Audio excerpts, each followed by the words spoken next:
I've taken to sort of anything related to fiber pretty much like a duck to water. And spinning is especially meditative. It just sort of focuses everything. So you've got the treadles moving on the spinning wheel, and the wheel itself is going round and around in its own hypnotic kind of way, and it makes a nice noise. It puts my grandma to sleep if I'm spinning and she's around.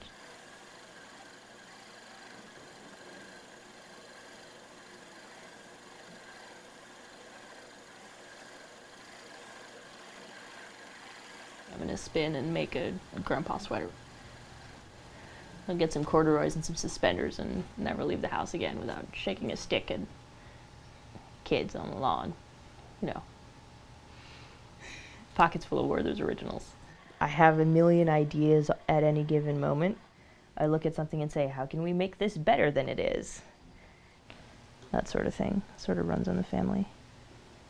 My dad's very resourceful in a DIY kind of way, and his dad was too. He made, a garage door opener out of washing machine parts and half of a radio or something,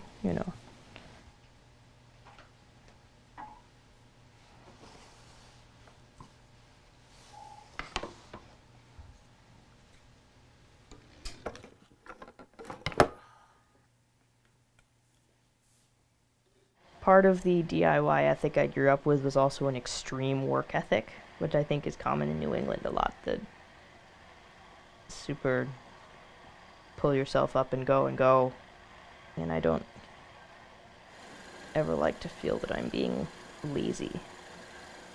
Just tied into disability stuff too, and then before I got diagnosed, and if I was exhausted and I couldn't do things, people were like, well, if you were just a little less lazy, then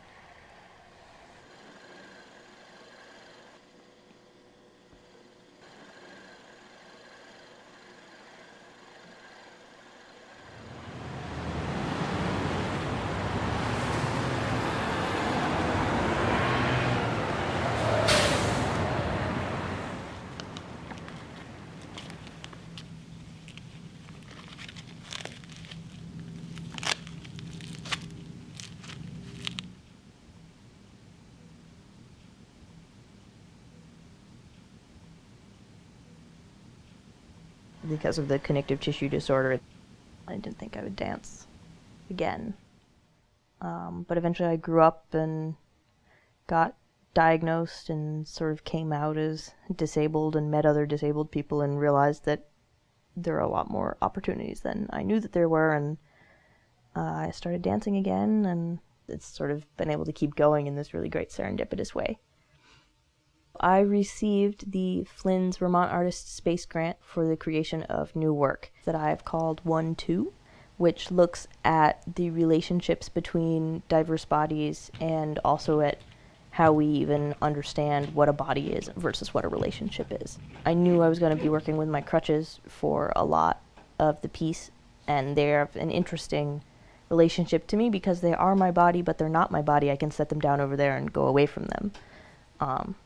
So in what ways are they a body with me, and in what ways are we two things in relationship? And that was the starting point for the whole piece. So the key question that kickstarted it all was, can I do a duet with myself?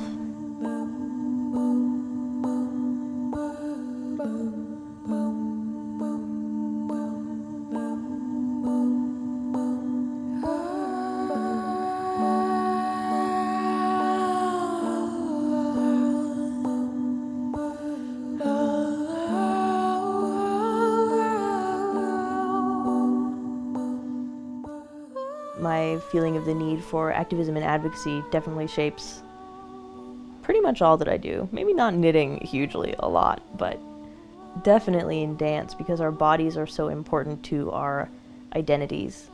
So much of what we shape socially about identity is based on or is reflected on or carved into the body in some way or another. And so anytime that you are working with the body, as you do with dance, and if you are working with, atypical bodies, you are automatically engaging with the social concepts that sort of enshroud them.